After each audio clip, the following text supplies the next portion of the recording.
o que vocês sabem que vocês podem trazer assim, que existe no exterior com relação à inclusão? Inclusive, você vai fazer um curso agora no exterior, né? De uma capacitação. Fala um pouco sobre isso. E o que você percebe assim, cara, na gringa tá tendo tal coisa, a criançada tá melhorando, os adultos estão melhorando, como é que é isso? Yuri, eu tenho pacientes que são dos Estados Unidos, tenho paciente que é de Londres, já atendi paciente do Canadá. Eu concordo que lá as coisas são muito mais estruturadas. Só que o acesso para isso não é tão fácil. Então, assim, você tem que ter... vou falar dos Estados Unidos, que eu sei como que funciona. Então, a escola observa uma demanda. Para isso, a escola precisa observar essa demanda. Observou essa demanda, a escola faz o encaminhamento para o pediatra dessa criança. O pediatra dessa criança faz o encaminhamento para o sistema de saúde, ir em casa avaliar essa criança. E aí aplica um teste com as observações dentro de casa. E aí pode ser fono, pode ser TO, pode ser psicólogo, vai e aplica um teste e aí vê se a criança se enquadra para o programa de acompanhamento de saúde ou não.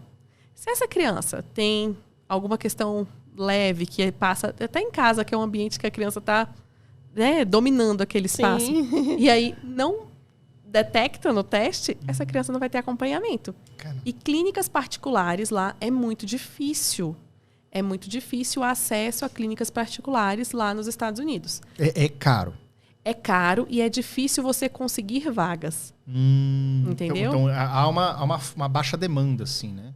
Uma baixa demanda não, uma baixa oferta. Uma baixa oferta. Isso. Então, assim, eu tenho paciente que saiu daqui, o pai é da embaixada, foi para os Estados Unidos, e aí eles passaram 4 anos lá e ele não conseguiu ser atendido. Caramba. E por mais que a gente tenha aqui, cara, Estados Unidos, cara, né? Não, aqui vai fluir a parada. Vai ser maravilhoso. Não era bem assim, né? Não é bem assim. Tem todo esse protocolo para chegar. Ele estava numa escola que tinha TO, tinha fono, tinha psicólogo. Diferente do Brasil, aqui, terapeuta ocupacional e qualquer outro profissional que tiver na escola não faz atendimento. A gente faz suporte e orientação. Eu não atendo uma criança. Lá nos Estados Unidos é possível ter atendimento durante o período escolar. Então, a criança entra às 8 horas da manhã, sai às 4. Nesse tempo, ele pode ter atendimento de tratamento mesmo, de TO, de fono, de psicólogo.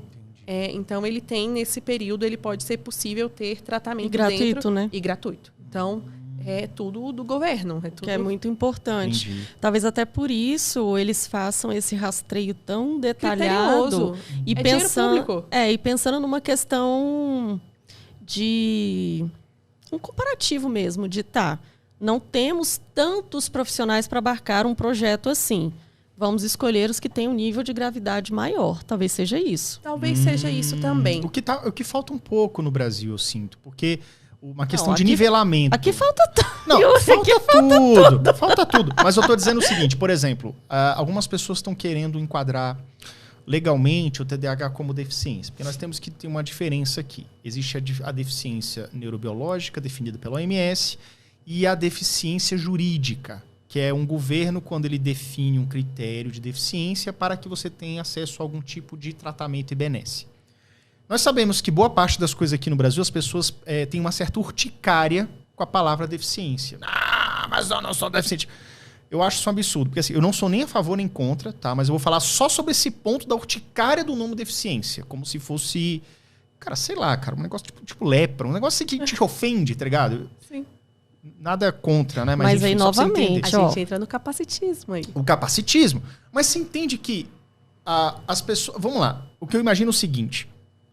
Para que você tenha acesso a um tipo de benefício ou a um tipo de, apoio, você tem que levar em conta o individual, os níveis. Porque a gente sabe também que a nossa cabeça é um imenso degradê de muitas coisas associadas. Então, quando você tem os destaques de algumas características, você pode ser enquadrado numa determinada patologia. É mais ou menos assim que funciona, né? Lógico, são testes criteriosos, mas não existe um TDAH exatamente igual ao outro. Nem gêmeos univitelinos, assim como o autismo. Cada um tem suas particularidades. Sim. Dito isso, a gente sabe que alguns países têm essa questão do enquadramento do TDAH propriamente dito como deficiência, mas não é assim.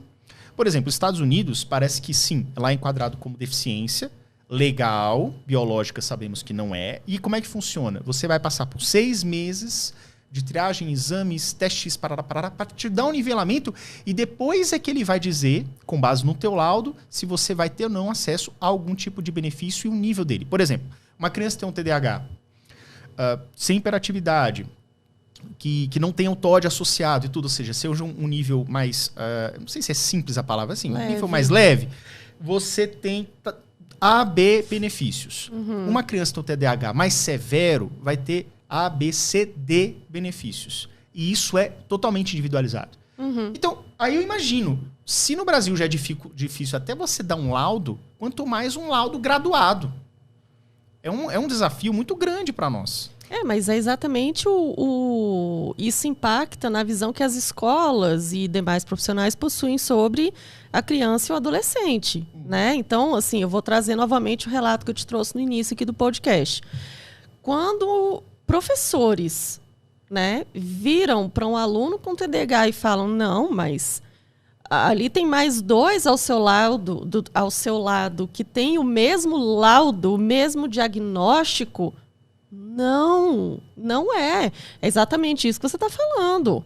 Pode ser que aquele que está ali, ele precise de uma estratégia X, enquanto o outro, que é do tipo combinado, no nível elevado e com outra condição associada, que é altas habilidades, tenha que ter outros tipos de estratégia. É exatamente o que você falou.